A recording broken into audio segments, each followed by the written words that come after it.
Bien, chicos, entonces, como ya hemos hecho bastante teoría hasta ahora, vamos a aterrizar un poco las cosas con unos ejercicios. Vamos a practicar un poco. A ver, tenemos la siguiente situación.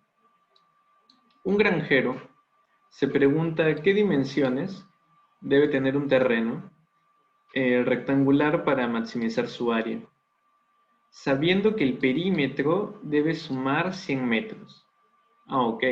Entonces el granjero lo que está haciendo es imaginar un montón de rectángulos y todos esos rectángulos tienen un perímetro de 100 metros. Y el granjero lo que hace es preguntarse cuál de todos esos rectángulos, cuyo perímetro suma 100 metros, va a tener el mayor área, va a tener el área máxima. ¿Podremos responder esa pregunta? Sí. Con la derivada sí. Y eso es lo que vamos a ver, chicos. Bien, entonces tenemos eso, ¿no? El problema nos dice que tenemos un rectángulo, llamémosle a una de sus dimensiones X y a la otra Y. Bien, entonces nosotros sabemos esto, ¿no? Nosotros sabemos que se tiene que cumplir sí o sí que el perímetro sea igual a 100. O sea, 2x más 2y tiene que ser igual a 100. Bien, entonces, despejando esto de acá, ¿sí? Despejando esta condición de acá, nosotros tenemos que y tiene que ser igual a 50 menos x, ¿sí? Sacan mitad, el x lo pasan a restar. De manera general, lo que el granjero nos está diciendo, de una manera un poco más algebraica, es que esta dimensión tiene que ser en todo momento para todo x igual a 50 menos x. De otro modo, no se cumpliría que el perímetro sume 100. Entonces, esta condición, el problema nos la está dando. Bien, entonces, dicho eso, hay que hacer lo siguiente, ¿no? Tenemos que hallar el área que se maximiza. Ok. El área de un rectángulo sabemos que es x por y, base por altura, y sabemos que y tiene que estar sujeta a esta condición porque queremos que el perímetro sume 100 en todo momento. Entonces, aplicando la distributiva, obtenemos la siguiente función, ¿no? Obtenemos la función menos x al cuadrado más 50x. Ese sería el área. Esas serían las distintas áreas que toman los distintos rectángulos cuyo perímetro suma 100. Ya, pero a mí no me interesan todos esos rectángulos. A mí me interesa el rectángulo que hace que el área sea máxima. Entonces, ¿qué podemos hacer? Lo que podemos hacer es derivar. Porque el área, si nosotros la graficamos, va a dar una función de este estilo. Y a nosotros nos interesa esto de acá. Como es cuadrática, sabemos que va a ser parábola, como acá hay un menos, yo sé que es cóncava hacia abajo, así que yo sé que la parábola va a lucir así, más o menos. Me hago cualitativamente esa idea. Entonces, lo que a mí me interesa son estos valores. Lo que a mí me interesa es saber para qué x, para qué dimensión, el área se hace máxima. Y eso de ahí, chicos, eso de ahí es el vértice de la parábola. O dicho de otro modo, estamos buscando el x que hace que la derivada del área con respecto a x sea igual a 0. Finalmente, nosotros terminamos aterrizando la pregunta de ese punto. Entonces, eso hacemos. Eso es lo que hacemos. La derivada del área para cualquier x, para cualquier dimensión de rectángulos, va a ser en general menos 2x más 50. Ya, pero a nosotros nos interesa la dimensión x que hace que el área se maximice, que hace que la derivada sea 0. A ese x particular le llamo x', para no confundirme, supongo. Y entonces nosotros tenemos que menos 2x' más 50 tiene que ser igual a 0. Resolviendo eso de ahí, chicos, resolviendo eso de ahí, no es difícil ver que x' va a ser igual a 25. Y si x' es igual a 25, y' va a ser igual a 25, porque el perímetro tiene que sumar 100. Como el perímetro tiene que sumar 100, y', la correspondiente dimensión para este x, también va a valer 25. Como las dimensiones de nuestro rectángulo son de 25 por 25 metros, la conclusión a la que estamos llegando es que finalmente la figura que maximiza el área es un cuadrado. es un cuadrado. Interesante eso de ahí. Y lo hemos obtenido, lo hemos deducido a partir de la derivada, a partir de lo que hemos aprendido el día de hoy con la interpretación geométrica y todo eso.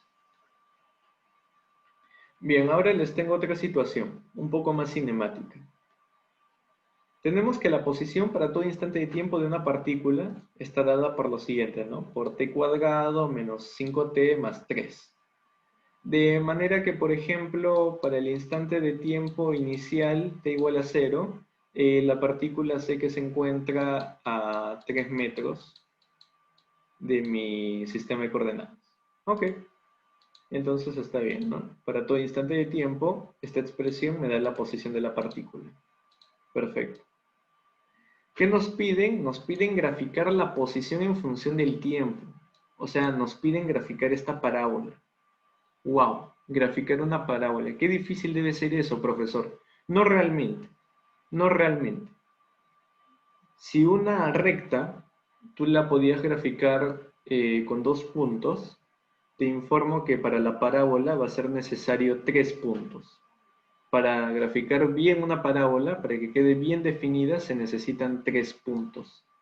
Y en general, chicos, en general, si ustedes tienen un polinomio de grado 3, van a necesitar 4 puntos para definir bien dicho polinomio.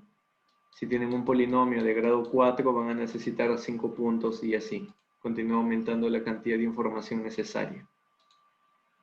Bien, entonces necesitamos graficar eso de ahí, necesitamos 3 puntos. Ok, necesitamos 3 puntos. Comencemos pues, comencemos por el punto que es más fácil, que es esto, la posición inicial de la partícula. Ya anteriormente yo lo había calculado, no importa, acá lo ven de nuevo. Para el instante de tiempo inicial 0, yo sé que la partícula se encuentra a 3 metros de su sistema de coordenadas. Ok, entonces acá tenemos un punto. Ahí tenemos el punto 0,3. Perfecto. Ahora, ¿cómo consigo el otro punto? El otro punto va a ser el vértice de la parábola, chicos. El otro punto que vamos a hallar es el vértice de la parábola. Y hallar el vértice para nosotros ya no es tan complicado. Para hallar el vértice, lo único que necesitamos hacer es derivar a la posición respecto del tiempo. Y nosotros sabemos que la derivada de la posición respecto del tiempo es la velocidad. Eso es lo que definimos como velocidad. Ok, entonces tenemos que la velocidad para todo instante de tiempo va a ser 2t menos 5. Ahora, esto de acá es importante, chicos. Antes yo no le daba mucha bola porque estábamos haciendo problemas de matemática, pero en física es importante que ustedes respeten las unidades. Si la posición está en metros y el tiempo está en segundos, la velocidad va a estar en metros por segundo.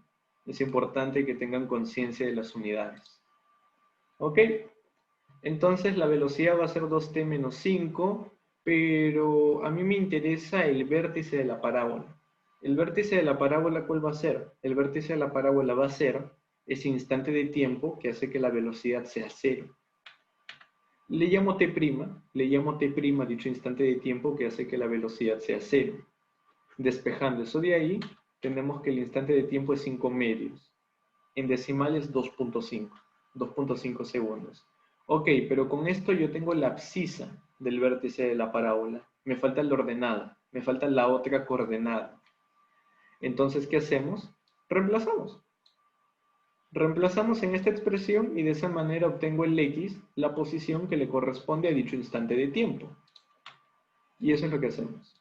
Eso es lo que hacemos, chicos. La posición que le corresponde a este instante de tiempo, que hace que la velocidad sea 0, va a ser igual a esta cuenta de acá. Si ustedes la resuelven, van a obtener que es menos 3.25 metros. Ahí sale un número negativo y no deberían asustarse por eso, ¿no? O sea, cuando ustedes estudian un movimiento en general, ustedes definen un sistema de coordenadas, un origen de coordenadas. Sabemos que en el instante 0 de la partícula se encuentra a 3 metros del origen de coordenadas, pero vemos que la partícula se mueve, y luego de 2.5 segundos la partícula se encuentra acá. La partícula se encuentra a menos 3.25 metros, o sea, a 3.25 metros a la izquierda del sistema de coordenadas. Simplemente es eso de ahí. Ustedes no se tienen que bloquear si ven un negativo. Siempre tienen que interpretar físicamente lo que están haciendo. Ok, entonces tenemos eso de ahí.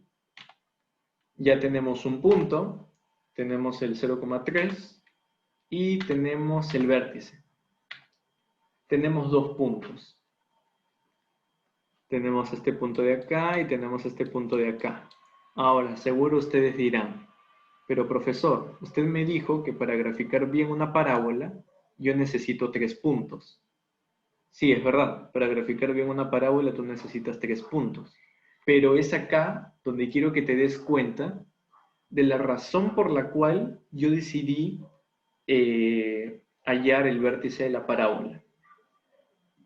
La parábola cumple con una propiedad, chicos. La parábola tiene un eje de simetría. La parábola tiene un eje de simetría que es ese que estoy dibujando en rojo. ¿Qué significa eso de eje de simetría, profe? Lo que significa es que esa recta va a actuar como un espejo. Va a actuar como un espejo. De manera que todo lo que se encuentre de un lado se va a reflejar en el otro lado de la recta. Como si fuese un espejo perfecto. Entonces, si ustedes tienen un punto que se encuentra distanciado una cantidad d, el otro punto, con toda certeza, va a estar distanciado también una separación d. Esa propiedad, chicos, esa propiedad de la simetría, junto con la información que ya tenemos del vértice, es lo que nos va a permitir determinar el tercer punto que falta. El tercer punto que falta es 5. ¿Qué es lo que he hecho? Lo que he hecho es esto de acá, ¿no? Lo que he hecho es ver a través de este espejo, yo lo que he hecho es ver cuál es el reflejo del punto 0,3. ¿Cuál es el reflejo del punto 0,3? Bueno, con toda certeza, yo ya sé que su ordenada va a ser 3, porque es el reflejo. La cuestión estaría en saber cuál es su abscisa. ¿Cuál es su abscisa? Ya, pero la abscisa es fácil. La abscisa va a ser esta distancia de acá, el 2,5, que es lo que nos proporciona el vértice, es la información que nos proporciona el vértice. Es así como yo determiné finalmente que la abscisa de este punto es 2,5 más 2,5, es decir, 5. Bien, jóvenes, entonces, para graficar una parábola, como ustedes están viendo, no es nada muy complicado. Sobre todo cuando es la gráfica de la posición en función del tiempo de una partícula, ¿no? Simplemente bastaría con saber la posición inicial, luego se van a demorar un rato hallando el vértice, pero ese esfuerzo va a traer sus frutos más adelante porque van a hallar el tercer punto simplemente aplicando simetría. Hasta aquí, jóvenes. ¿Se ha entendido la idea? Los leo en el chat.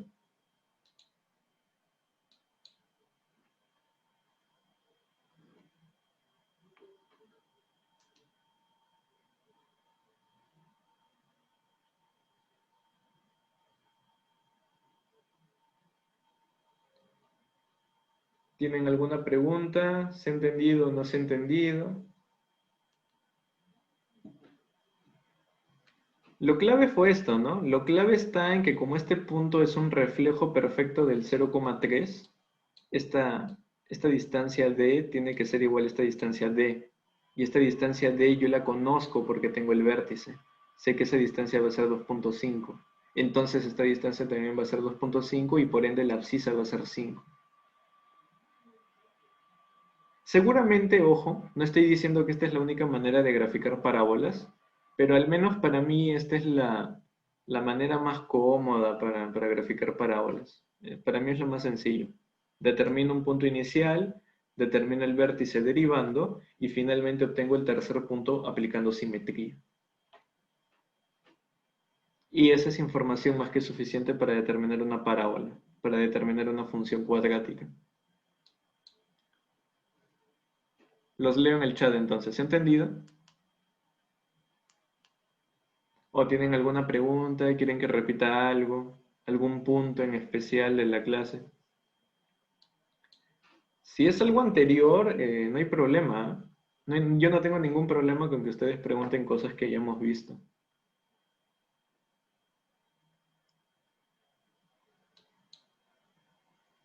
Ok,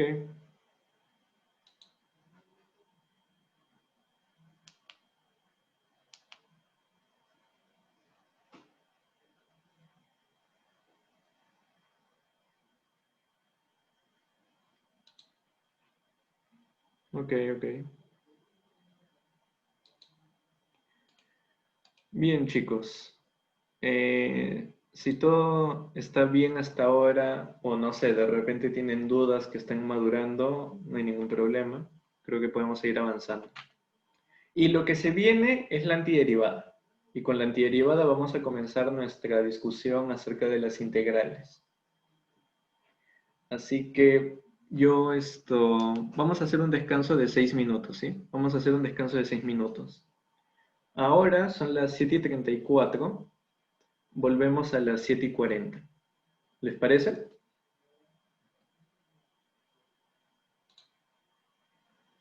Ok, ok.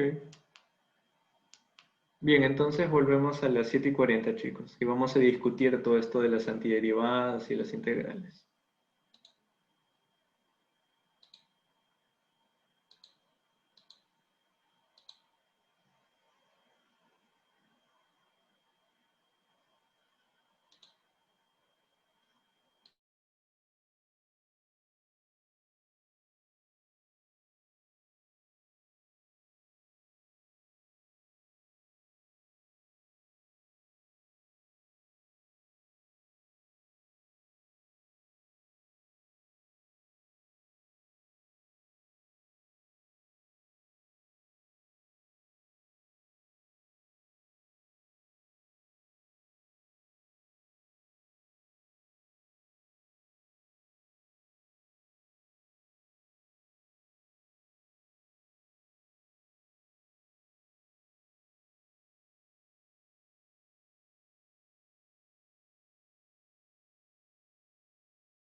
Ok. Bien, entonces vamos a continuar. Solamente rápidamente, confírmame en el chat si todos están. ¿Todos están ahí?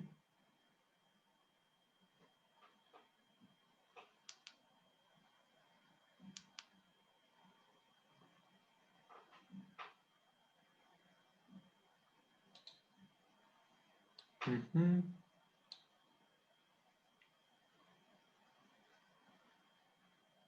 Ok. ¿Alguien más está ahí? Ok.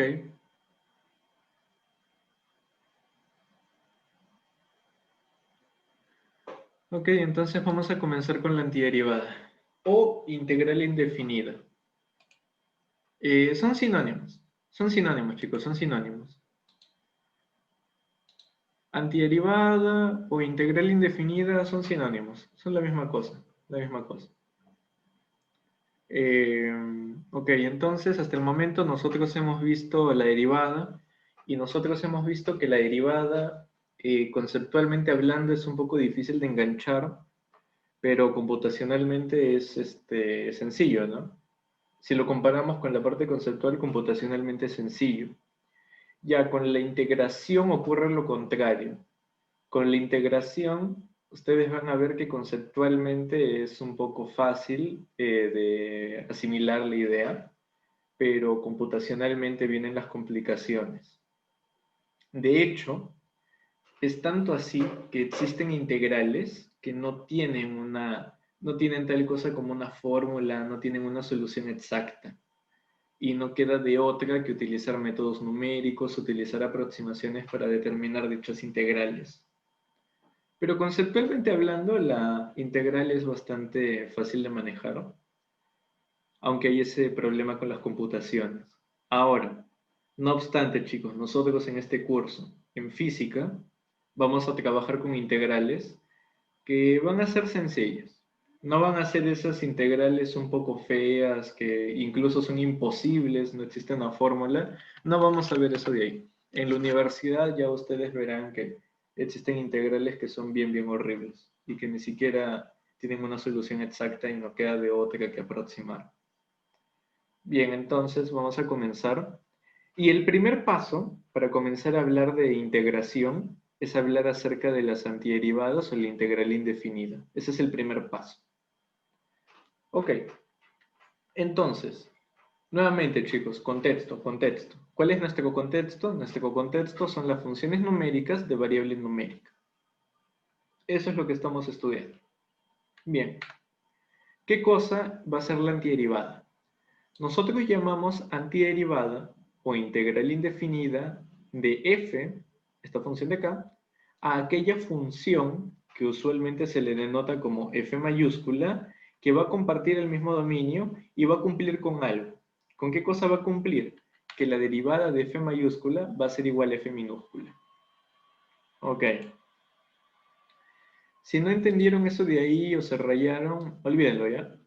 Olvídenlo. Esto de acá solamente es un formalismo matemático que yo coloco porque es necesario, pero si no entendieron eso de ahí, la idea es mucho más sencilla, con antiderivadas. A ver, yo les hago la siguiente pregunta. ¿Cuál es la antiderivada de x? Es decir, ¿cuál es aquella función f que yo la derivo y su derivada es x? Cada vez que yo les pregunto por la antiderivada de x o por la derivada de una función cualquiera, ¿yo por qué cosa les estoy preguntando? Les estoy preguntando por aquella función tal que si yo la derivo, obtengo a la función sobre la cual me están preguntando. En este caso yo les estoy preguntando por la función lineal x. ¿Cuál es la antiderivada de x, chicos? ¿Cuál es aquella función tal que si ustedes la derivan, obtienen x? Los leo en el chat. ¿Cuál es esa función? ¿Qué función de las que ustedes conocen o de las que ustedes están en la capacidad de construir, si la derivan, les da x como resultado? Los leo en el chat. Inténtenlo.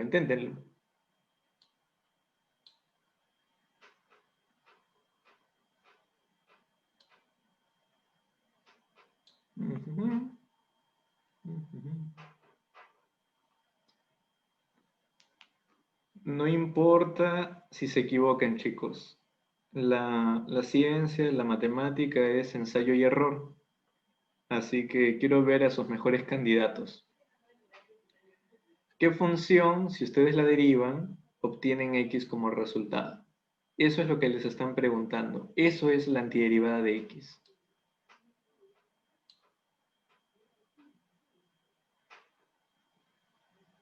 ¿Alguien tiene algún candidato? ¿Qué sé yo? X a la cuarta. ¿X a la cuarta funciona? Si ustedes derivan x a la cuarta, ¿obtienen x? No, profesor, obtengo 4x al cubo. Bueno, muy bien, muy bien, muy bien. Te felicito, te felicito. ¿Alguna otra respuesta?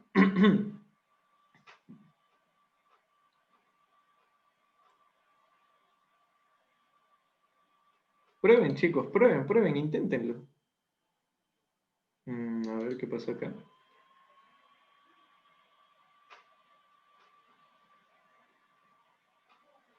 X a la cuarta evidentemente no funciona, ¿no? Si ustedes derivan x a la cuarta obtienen 4x al cubo y 4x al cubo no es para nada igual a x. ¿Qué función si ustedes la derivan obtienen x? Uno de ustedes ya me ha contestado, lo ha hecho muy bien. Es la respuesta.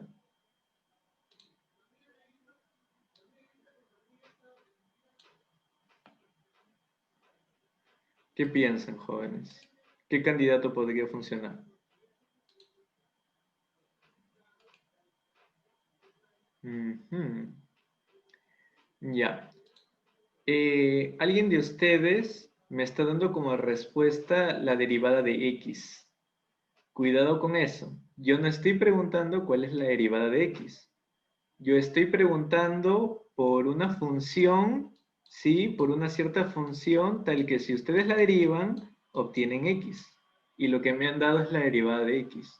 No obstante, está muy bueno el intento. Está muy bueno el intento porque ustedes no van a captar esto y no lo van a asimilar si es que no lo intentan. Estoy hablando en serio, jóvenes. Tienen que intentar.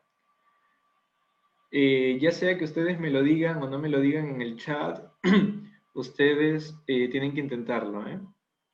Ok. Muy bien, Will. Ese candidato funciona bastante bien. Funciona bastante bien. Ok, entonces en el chat me han dado, a ver, ustedes me han dado un candidato muy bueno, ¿no? Me han dado como candidato x al cuadrado sobre 2. Profesor, ¿x al cuadrado sobre 2 funciona? Sí, porque ¿a qué es igual la derivada de x al cuadrado sobre 2 respecto de x? Bueno, el 1 medio solo es una constante. Por aritmética de derivadas, la derivada sabemos que entra y sale de la derivada. Entonces el 1 medio va a salir de la derivada y finalmente va a quedar la derivada de x al cuadrado respecto de x. Y esta derivada de acá, por su tablita, ustedes saben que es 2x. 2x por 1 medio, x. Perfecto. Perfecto, jóvenes. X al cuadrado sobre 2 funciona, como bien han intuido ustedes. Entonces, ese de ahí es el razonamiento. Ese de ahí es el razonamiento. Siempre que a ustedes les pregunten por la antiderivada de una función, ustedes tienen que pensar qué función, si yo la derivo, me da esa función sobre la cual me están preguntando su antiderivada. Entonces, nosotros vemos que un medio por x al cuadrado funciona. Es un candidato que cumple con lo pedido. No obstante, quiero que se den cuenta de algo. Quiero que se den cuenta de que un medio de x al cuadrado no es el único que funciona. Un medio de x al cuadrado más 3 también funciona. Si ustedes derivan eso de ahí, ustedes saben que la derivada de la suma es la suma es la suma de las derivadas. La derivada del primero va a ser x y la derivada del segundo, como es una constante, va a ser 0. X más 0 es x. Y ese no es el único. Un medio de x al cuadrado más otra constante pi también cumple lo requerido. También cumple. Este señor y este señor también cumple con ser antiderivada de x. Entonces, ¿qué estamos viendo, jóvenes? ¿Qué estamos viendo? Lo que nosotros estamos viendo es que hay toda una familia de antiderivadas. En general, la antiderivada de x va a tener la forma 1 medio por x al cuadrado más c, donde c es una constante y esa constante tiene un nombre especial. A esa constante de ahí se le llama la constante de integración. Si alguna vez escucharon hablar de la constante de integración, se refieren a eso de ahí. Eso de ahí es la constante de integración y simplemente es una constante, simplemente es un número, ¿sí? Simplemente es un número y todo valor que ustedes le den a este número va a cumplir con ser la antiderivada de x. ¿Por qué cumple con ser la antiderivada de x? Por la sencilla razón de que si ustedes derivan esto, obtienen x. Muy bien. Ahora, acá hay un lenguaje. Esto de acá, jóvenes, esa familia de todas las antiderivadas de x se denota de esta manera. Con este símbolo extraño, que es el símbolo del integral, con la función cuya antiderivada están interesados en hallar, y el dx. De momento, jóvenes, de momento el dx o diferencial de x solamente es un adorno, ¿sí? De momento, eso de ahí solamente nos está diciendo respecto a qué variable estamos antiderivando. Así como acá, ¿no? Acá también esto de acá, ustedes deberían entenderlo de momento solamente como un adorno. Como que solamente les está diciendo respecto a qué variable está derivando. Ya, de la misma manera, esto de acá les está diciendo respecto a qué variable están antiderivando. Bien, ahí les coloco el tema de las notaciones, ¿no? Siempre cuando uno aprende notaciones es costumbre colocar el nombre de los elementos. Eso de ahí es el diferencial de x, les dice respecto a qué variable están integrando. El x es el integrando, la función cuya antiderivada buscamos. Y finalmente esa suerte de S alargada es el símbolo de la integral. Bien, hasta acá, jóvenes. ¿Se ha entendido? Los leo en el chat.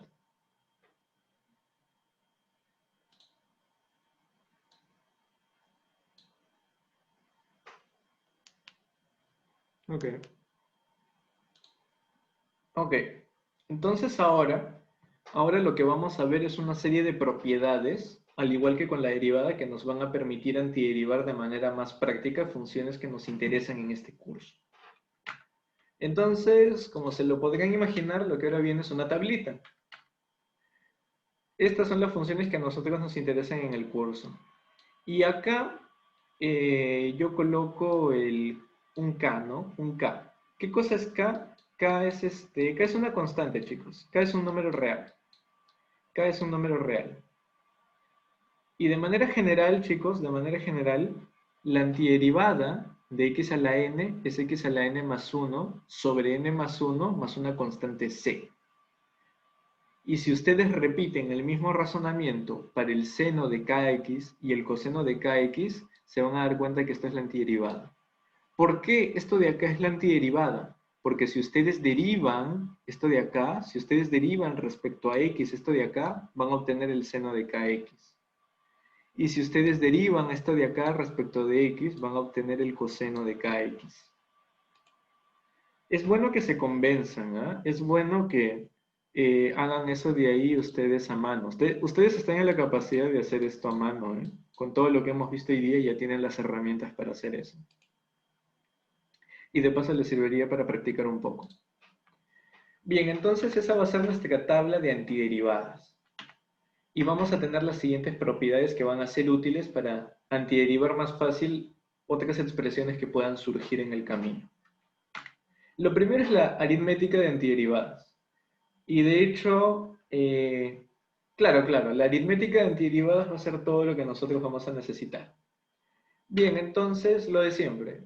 F y G son funciones de la tabla definidas en un dominio en común. K es una constante, es un número real, no varía. ¿Y a qué es igual la antiderivada de una constante por una función? O sorpresa, al igual que con la derivada, la constante puede entrar y puede salir de la antiderivada. Si ustedes están antiderivando una función, una cierta función f, y esa función está multiplicada por una constante, esa constante puede entrar y puede salir de la antiderivada. Bien, entonces voy a abrir otra sesión de Zoom porque ya se nos acaba el tiempo, chicos.